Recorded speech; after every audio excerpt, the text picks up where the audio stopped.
इस विशेष एपिसोड में विक्रम और बेताल की कहानी में छुपा है एक आधुनिक बंकर में छिपे शासक का मनोवैज्ञानिक संघर्ष।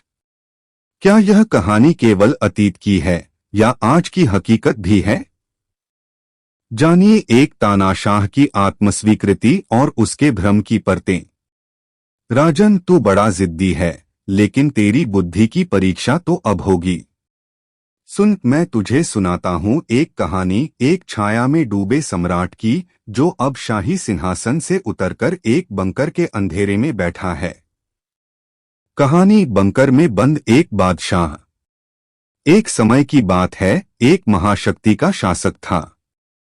कभी उसकी गूंजती हुई आवाज से सभाएं कांप उठती थीं। अब वह एक बंकर के भीतर छिपा हुआ बैठा था, युद्ध से घिरा, अपनों से कट गया। सुबह वह उठता, जहां चारों ओर अंधेरा पसरा होता। साधारण नाश्ता करता, बिना स्वाद की रोटी, जैतून और थोड़ी चाय। उसके पास अब राजसी ठाठ बाट नहीं, केवल यादें थीं, अपने अनुयायियों की, अपनी सत्ता की और उस देश की जिसे उसने कभी अपनी मुट्ठी में समझा था। दोपहर होते होते वह अपने कुछ गिने चुने साथियों से रणनीति पर चर्चा करता। हर कोई डरा हुआ था, लेकिन सब उसे ताकतवर देखने की उम्मीद रखते थे। और वह भी शक की आग में जलता हुआ, खुद को मजबूत दिखाने का अभिनय करता। जैसे जैसे दिन ढलता, वह टकरावों की रिपोर्ट सुनता। कहीं झड़पे, कहीं हार, कहीं उम्मीद की हल्की सी रेखा। मगर उसके दिल में एक सवाल उभरता, क्या वह सही था? क्या वह जनता के लिए लड़ रहा था या अपने अहंकार के लिए? रात को जब बंकर बिल्कुल शांत हो जाता, वह बीते दिनों को याद करता, वो जुलूस, वो जयघोष, वो शक्ति की गूंज। और अब केवल खामोशी। वह सोचता, इतिहास उसे कैसे याद रखेगा? एक अत्याचारी या एक आदर्शवादी जो परिस्थितियों का शिकार हो गया।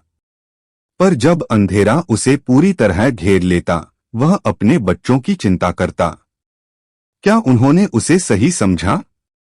क्या वे बच पाएंगे इस युद्ध से? वह चाहता था विरासत छोड़ना, पर शायद उसने अपने लिए मलबा चुन लिया। फिर भी उसकी चेतना में एक बात स्पष्ट थी, यह अंत नहीं है, यह विराम है। मैं फिर उठूंगा, मैं इतिहास को दोबारा लिखूंगा। अब बता राजन, इस राजा का दर्द सच्चा था, पर क्या उसका पछतावा सही दिशा में था? क्या वह वाकई एक नायक था जो हालात का शिकार हुआ, या वह अपनी सत्ता की लालसा में अंधा हो गया और अब अपनी हार को महिमामंडित कर रहा है? और यदि तू चुप रहा या उत्तर गलत दिया, तो मैं फिर उड़ जाऊंगा। बेताल, ये जो राजा था, वह न पहले नायक था और न अब शहीद है। वह बस सत्ता का भूखा था। उसने अपने लोगों के नाम पर फैसले लिए, पर उनका भला नहीं सोचा।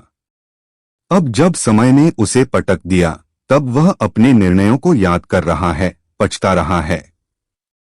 पर पछतावा तब सार्थक होता है जब वह आत्मपरिवर्तन में बदले। यहाँ यह पछतावा भी आत्महिमामंडन से भरा है। मैं फिर उठूंगा, मैं इतिहास को बदल दूंगा। यह भाषा एक लाचार की नहीं, एक स्वार्थी की है, जो अब भी हार को नहीं स्वीकार पा रहा। तो वह नायक नहीं था, वह एक चेतावनी है। जब सत्ता विवेक से आगे निकल जाती है, तो अंत ऐसा ही होता है। राजन, तू फिर जीत गया। तेरी बुद्धि की धार अभी भी तेज है।